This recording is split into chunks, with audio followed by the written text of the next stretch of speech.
The hidden letter. It started with a letter she wasn't meant to find, folded neatly and slipped between the pages of a cookbook she never used.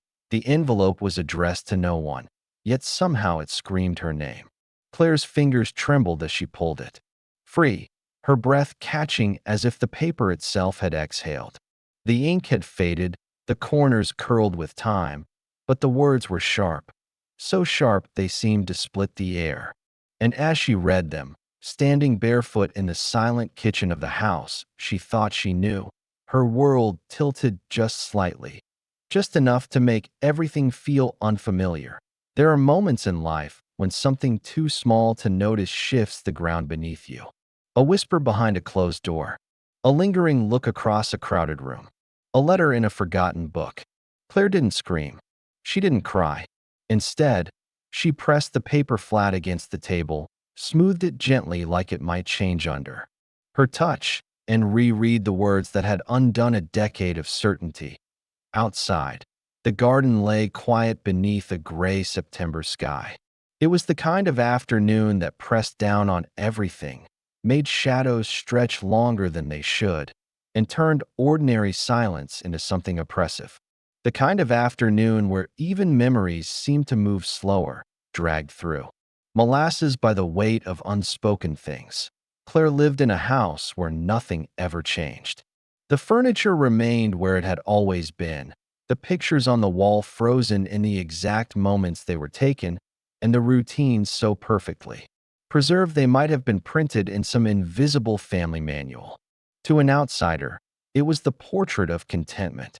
But inside, beneath the polished surfaces and familiar gestures, there had been cracks. Hairline fractures at first, delicate and ignorable, then widening over time, filled with the sediment of unspoken resentments, small betrayals, forgotten birthdays, misunderstood silences. She'd been married to Jonathan for 12 years. A man who always smelled faintly of cedar and old books, who made her tea in the mornings and rubbed her feet without being asked. A man she loved, or at least had once. Or perhaps, she realized with a chill that touched the base of her spine, a man she loved the version of, built carefully over time in her head. The man in the letter wasn't the man in her kitchen, reading the newspaper with his glasses slipping down his nose. He was someone else, someone she hadn't met before, someone who had once stood at a crossroads and made a choice she had never known existed.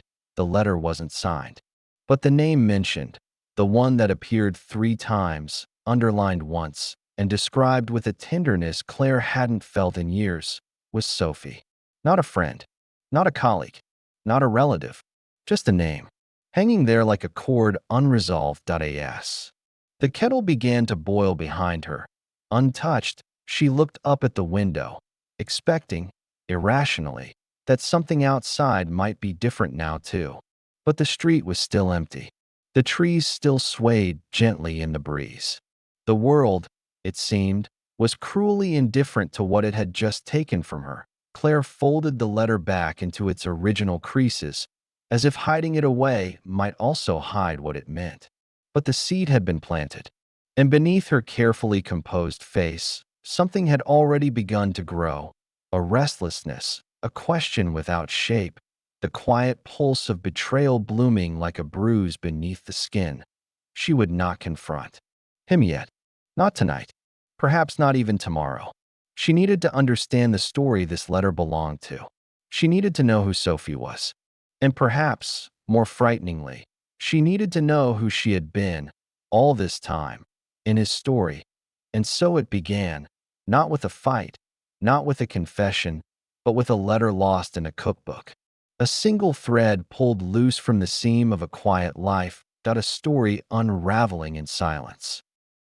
The house on Wrenhill Lane had always been too quiet. It was the sort of place where sound moved carefully, where footsteps softened against old wood floors, and clocks ticked with a rhythm too steady to disturb. The windows were tall and narrow, letting in more light than warmth, and the curtains hung like sentinels guarding secrets no one had the courage to name. Claire used to find comfort in that silence. It felt like safety once, like control that she'd met Jonathan in the spring of 2007 on a college campus that still smelled of wet stone and blooming lilacs. He was quiet even then, the sort of quiet that hinted at inner worlds, not shyness. Hey, thoughtful man, someone who listened more than he spoke. She had mistaken that silence for depth. Or maybe it was depth. Once, before it turned into something harder to reach, Claire had always been drawn to certainty. Her childhood had been a tangle of voices, slammed doors, and the echo of things said in anger. Her father had left when she was 7. Her mother, brittle with grief, had filled the house with rules and regret. Claire learned to survive by anticipating the next storm, keeping things neat, staying useful, never asking questions. She wasn't ready to hear the answers to .so when she met Jonathan.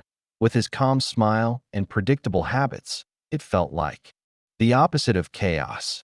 He didn't drink too much. He never raised his voice. He liked schedules. He never left a room angry. It wasn't thrilling, but it was solid, dependable, safe. They married in the fall. A small ceremony under a canopy of orange leaves, a reception with too many candles and too little dancing. Their honeymoon was quiet, too, just a lakeside cabin, books, long walks, early bedtimes. They built a life the way some people build. Puzzles, patiently, one piece at a time. She taught literature at a local college. He worked in architectural restoration, always traveling to small towns to preserve their forgotten churches and civic buildings. He was gone often, but never for long. Always back before the plants began to droop. They never had children. It wasn't a choice at first, then it was, then it wasn't again. There were attempts, losses, and then the silence returned, deeper than before, but still unspoken. Claire learned to stop hoping in increments, first for the child, then for the conversation about the child, and finally, for any mention at all. But on the surface, life continued with remarkable grace. Dinner at 7. Morning walks. Anniversaries marked with a predictable bouquet. Holidays shared with friends who never asked the wrong questions. From the outside, there was nothing to suggest a fracture. Not a clue that one was living a shadow of another life, while the other had a history folded into corners she'd never looked. And now, Sophie. Claire didn't know the name. Not among their mutual friends, not among his colleagues. It wasn't even in the list of distant acquaintances he occasionally mentioned over dinner. That was the first thing that struck her. The secrecy. If it had been an ex, wouldn't the name have surfaced in casual anecdotes? If it was just an old friend, wouldn't there have been a story attached? The letter hadn't contained confessions. It wasn't a love letter in the traditional sense, but it remembered. It spoke of a weekend in Barcelona, one Claire had never taken. A particular shade of Sophie's laughter. The taste of some obscure Spanish wine. And worst of all, it described a decision, one made with finality, one Jonathan had apparently carried in silence for years. Claire sat at her desk that night, long after Jonathan had gone to bed, and opened her journal. She flipped through old entries, searching for gaps. For weekends she'd spent alone. For business trips he'd taken that were longer than they should have been. It felt like looking for fingerprints on water. Impossible to prove, but impossible to unsee once suspected. She was not looking for scandal. She didn't care for drama. Claire was not the kind of woman to throw plates or snoop through emails. She was methodical, reserved. But there was something in that letter that refused to let her go. Not the suggestion of a past affair, though. That possibility grew more vivid with each passing hour, but something subtler. A presence, an influence. As if Sophie hadn't just existed in his past, but had shaped it. Had claimed some part of him Claire had never been invited to know. And perhaps that was the most dangerous kind of betrayal. Not the act itself, but the quiet exclusion in the days that followed. Claire became a curator of her own history. She reviewed photo albums, postcards, receipts. She combed through the physical narrative of their marriage like a detective with too few clues. And though she found nothing concrete, Everything now shimmered with new meaning. That smile in Venice, was it for her? That delay in returning from Portland, was it just traffic? Even Jonathan's face seemed unfamiliar now, like a painting she'd viewed for years but never truly seen. And through it all, the letter remained, tucked now inside the folds of her robe pocket, like a talisman of some other reality she hadn't told anyone. Not yet. Not even Lydia, her closest friend. Not because she didn't trust her, but because saying it aloud might make it real. Might. Strip away the ambiguity and replace it with something too sharp to hold without bleeding. For now, she watched. She waited. And she remembered something her mother once said, long ago, after finding her husband's hidden photographs of another woman. It's not the secrets that break you, Claire. It's realizing you were never part of the truth. That sentence echoed in her now, louder than ever. And still, the question remained. Who was Sophie, and why had Jonathan chosen to forget her so carefully? The days passed slowly, stretched taut by Claire's growing unease. The letter had become a phantom weight in her pocket, even when it wasn't there. She no longer looked at Jonathan the same way. Though her smile still came on cue, her words, still measured out in teaspoons of affection, her gaze often lingered too long. She wasn't searching for guilt.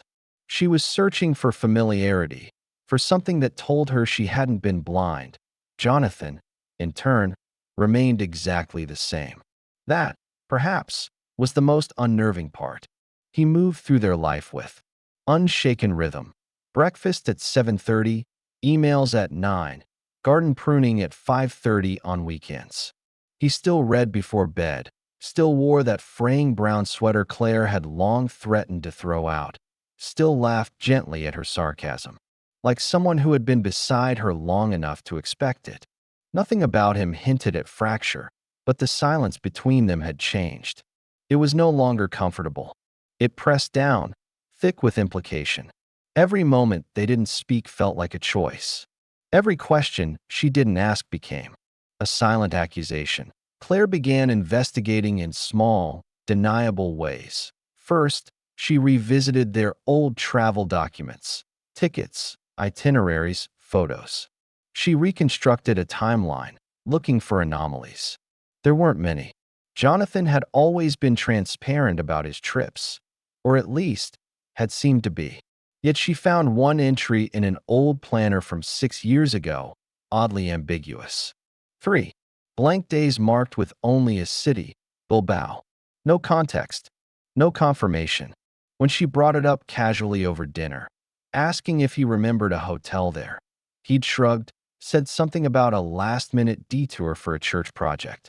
She nodded, smiled, filed it away. Next, she searched through his study. Not rifling through drawers, no, that would have been too much, too soon. But she allowed her eyes to linger on the bookshelves. Jonathan kept meticulous notebooks for work.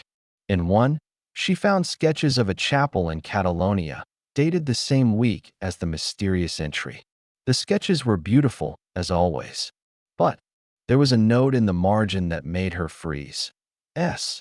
Insisted we visit the old bell tower. Said it reminded her of. The sentence trailed off, unfinished. Claire read it over and over. S. She didn't need the rest of the name. There was something intimate in the way it was written. Not the content, but the tone. It wasn't professional. It wasn't detached. It remembered with affection. The kind that isn't filtered for an audience. The kind that isn't meant to be read by someone else. That night, Claire barely slept. She lay beside her husband, staring at the ceiling, listening to the rhythmic sound of his breathing. What did it mean, she wondered, to share a bed with someone and yet be unsure who they really were? Not in the dramatic sense. Jonathan wasn't a stranger. She knew how he liked his eggs, which movies made him cry, what kind of soap he hated. But those things were the surface of a person, not the root. And the root, whatever it was, had split long ago and grown into someone else's soil. That be why the end of the week, she'd begun tracing digital breadcrumbs. Email folders, online calendars, even old cloud storage accounts they hadn't used in years. Claire wasn't particularly tech-savvy, but she was patient. What she found wasn't conclusive, but it was enough. An archived photo, dated but unnamed, showed a coastline she didn't recognize. The angle, the lighting, the soft blur of two wine glasses in the corner, none of it proved anything. But it wasn't her memory. She had no place in that frame. It was enough. Still, she said nothing. Instead, she shifted strategies. She asked more questions about his past, under the guise of nostalgia. She brought up names from college, places they'd lived. Jonathan answered willingly, even fondly, but never mentioned Sophie. Not once. She probed deeper, with increasing boldness, and each omission made his silence louder. Then came the unexpected, a package, delivered late one evening, addressed to Jonathan, but without a return label. Claire signed for it, more out of habit than suspicion. It was small, wrapped in brown paper and twine, and far too light for its size. She debated opening it, but something restrained her. Instead, she left it on the kitchen table. When Jonathan came home, he saw it, smiled absently, and said only, "Ah, I've been expecting that." He didn't open it in front of her. He simply carried it into his study and shut the door. Claire stood in the hallway for several minutes, unmoving, listening, but the door stayed shut. And that, too, was new. Jonathan never shut the door. From that moment, the atmosphere in the house began to shift in imperceptible ways. The air grew heavier. Their conversations thinned. Claire found herself growing distant and small, but irreversible. Increments. Forgetting to say goodbye when he left, skipping the tea he used to make her. She began spending long hours in the conservatory, pretending to read, but mostly watching the street outside, as if someone or something was going to arrive and answer everything for her, but no one came. The answers remained inside the walls. And then, one quiet Thursday morning, she made a decision. Claire took the letter, the notebook, and the printed photo, placed them into an envelope, and drove an hour west, to the address on one of Jonathan's old church project files. It was a town she'd never visited, but the name appeared more than once in his work over the years. A quiet, coastal place. She didn't tell him she was going. She didn't plan what she'd say. She just needed to see. The town was quaint, beautiful in that melancholy seaside way, like it remembered a better time but no longer chased after it. Claire walked its narrow streets until she found the chapel, aged stone, ivy creeping up one side, and a bell tower that matched Jonathan's sketch exactly. That a woman was leaving as Claire arrived. Late 30s, maybe early 40s. Dark hair, slender build, a soft tension in her posture, like someone constantly carrying something fragile. Their eyes met briefly. Claire felt her stomach twist. She didn't need to ask. Some part of her knew. Sophie. She said nothing. Neither did the woman. They passed each other without a word. Like strangers. Like ghosts. But Claire felt something rupture gently inside her, something that could not be undone. The silence in the car on the way home was unlike any Claire had ever known. It wasn't the dull quiet of an ordinary drive, nor the comfortable hush that sometimes passed between people who knew each other well. This silence was raw, an emptiness, ringing in her ears, as if something had been ripped out of her without noise or blood. She didn't cry. Her hand stayed firm on the wheel, but her reflection in the rearview mirror looked like someone she had only recently met. The encounter had been wordless, but it screamed volumes. Claire hadn't needed confirmation.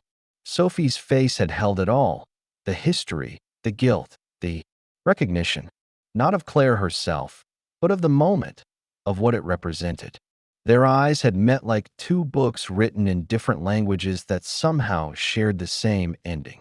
No words could have deepened the certainty. Claire replayed the moment over and over. The softness in Sophie's eyes, the way her mouth almost parted, as if to speak or apologize or explain, but didn't. She carried herself with the kind of restraint that came only from regret. Jonathan had never mentioned her, had buried her in some silent grave within. His memory, left unspoken and untouched for Claire's sake, or maybe for his own. But Sophie hadn't been a fling. She hadn't been a mistake. She had mattered in a way that time hadn't erased. And somehow, Claire had never even been allowed to compete with that. She had simply lived in the absence left behind.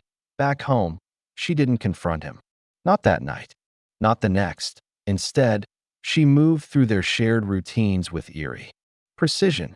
She answered when spoken to, laughed at the right places, responded to his touch with the practiced muscle memory of affection. But behind her eyes, something had shifted. She was no longer in the marriage. She was observing it, like a scientist watching a specimen in its final stage of decay. It wasn't revenge she sought. It wasn't even clarity that it was truth. 3 days later, Claire did something she never thought herself capable of. She waited until Jonathan was in the shower.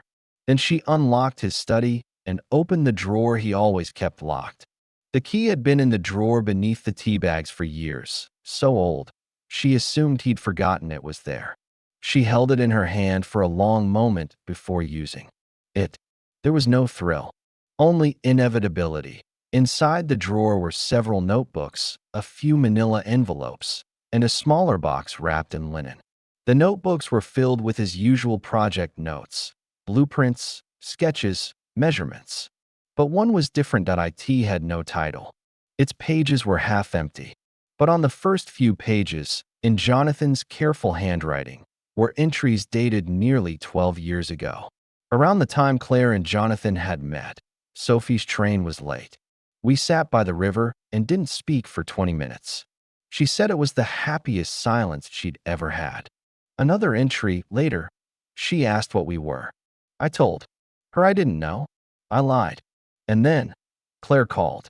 I felt like two people, one who loved Sophie and one who wanted the future that Claire offered. I thought I could choose. I didn't realize then that choosing meant forgetting the other existed. Claire's heart pounded, not in rage, but in grief. The grief of someone who realized they had been chosen not because they were more loved, but because they were easier to love, less complicated, less painful.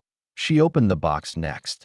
Inside was a single photograph, Jonathan and Sophie, standing before the bell tower.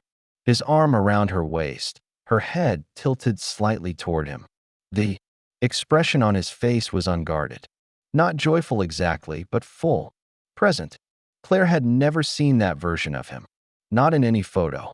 Not even on their wedding day. There was no hiding anymore. No denying. He had loved Sophie deeply, and for some reason, he had chosen to bury that part of himself, and with it, the possibility of truth between them.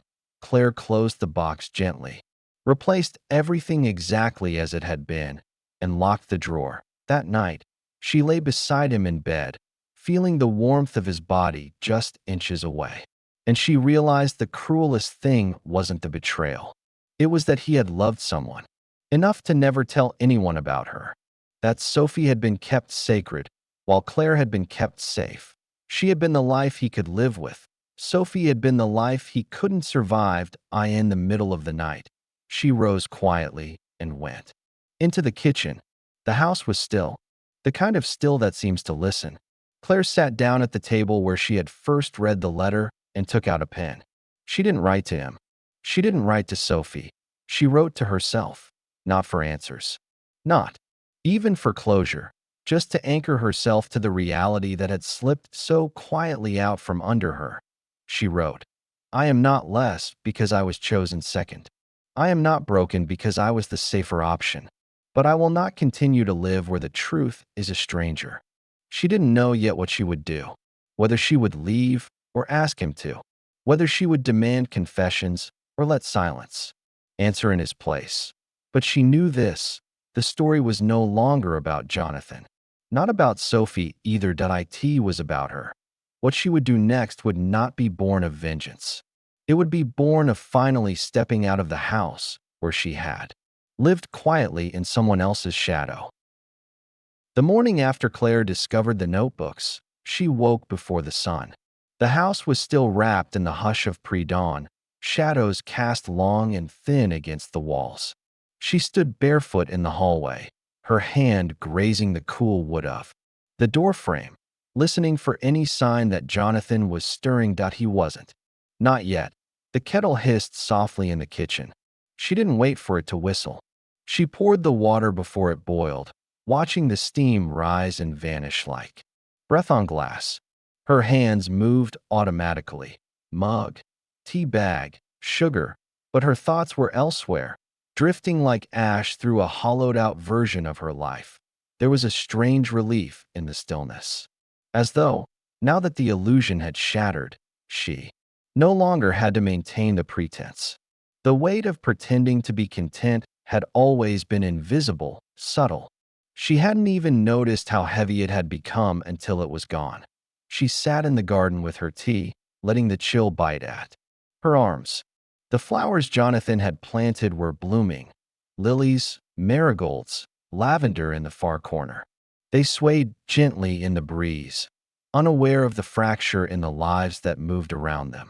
There was beauty still, and that, oddly, made the ache sharper. Claire found herself remembering small things. A weekend trip to Dorset when the rain had trapped them indoors. The night they painted the bedroom and ended up laughing with blue paint in their hair. The birthday dinner where he surprised her with a poem he claimed was terrible, but wasn't. There had been love. She didn't deny that.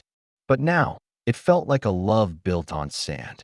Not because it wasn't real, but because part of him had always been elsewhere, buried beneath decisions he never shared. She wondered if Jonathan had forgotten Sophie entirely, or if he had simply learned to live with her ghost. Maybe Claire had unknowingly married a man in mourning. Maybe his devotion had always been split, like a coin balanced on its edge, waiting for gravity to choose a side. And she, steady, reliable, undemanding, had been the side that stayed. She didn't feel hatred, not even anger anymore. What she felt was a vast, aching clarity. She understood now why she'd sometimes felt like a guest in her own life. Why, even in moments of closeness, there had been a sliver of distance she could never cross. She had been trying to fill a space that had already been occupied. For years, she'd thought the silence between them was mutual, that they were simply a quiet couple. But now she knew better. The silence had been his. Protective, defensive, and she had mistaken it for intimacy. By mid-morning, she had packed a small bag, just enough for a few days. Not an escape, not a punishment, just space. A pause. She left a note, not to accuse, not to unravel, but to state, clearly and calmly, that she needed time to think, that she had questions, yes, but more importantly, she had herself to return to. That version of Claire who once existed before compromise became her native tongue. She closed the door behind her. The house exhaled. Not in grief, not in relief, but in recognition. Sometimes, departure isn't about leaving someone else behind. Sometimes, it's about finding the part of yourself you didn't realize you lost in the silence. The days that followed were quiet, but not in the suffocating way Claire had known before. This was a new quiet, earned, expansive, filled with space rather than absence.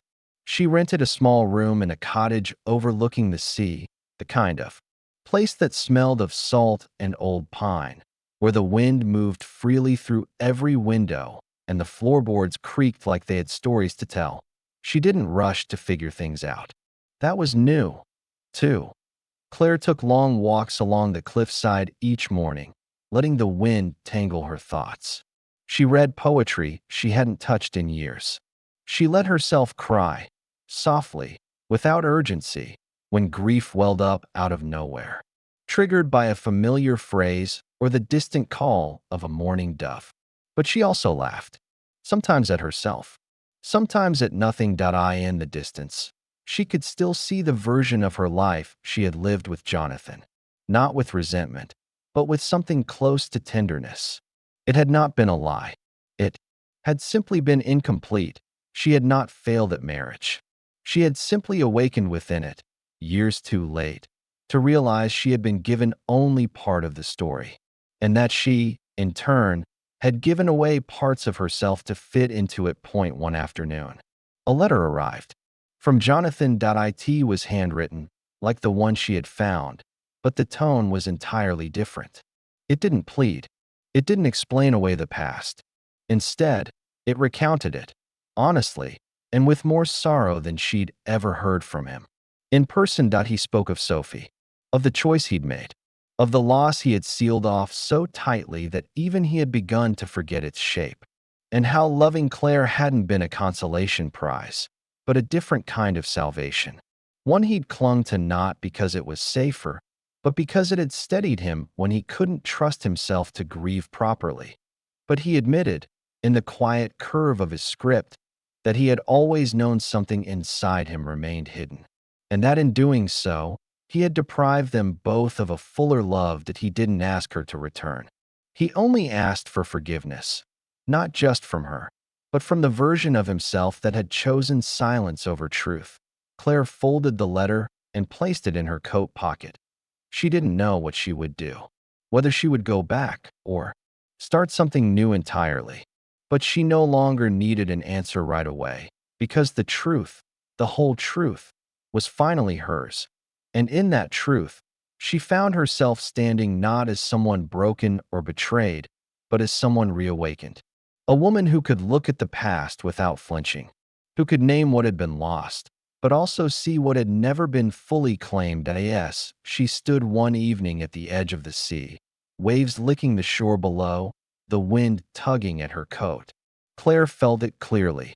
The ending she'd feared was only a beginning in disguise, not a collapse, but a clearing, not silence, but space. And as she turned from the cliff's edge and began the slow walk home, her steps felt steady, rooted not in the version of life she'd once built, but in the life she now chose, moment by moment, word by word, alone, yes, but not lost, and never again in someone else's shadow. The end.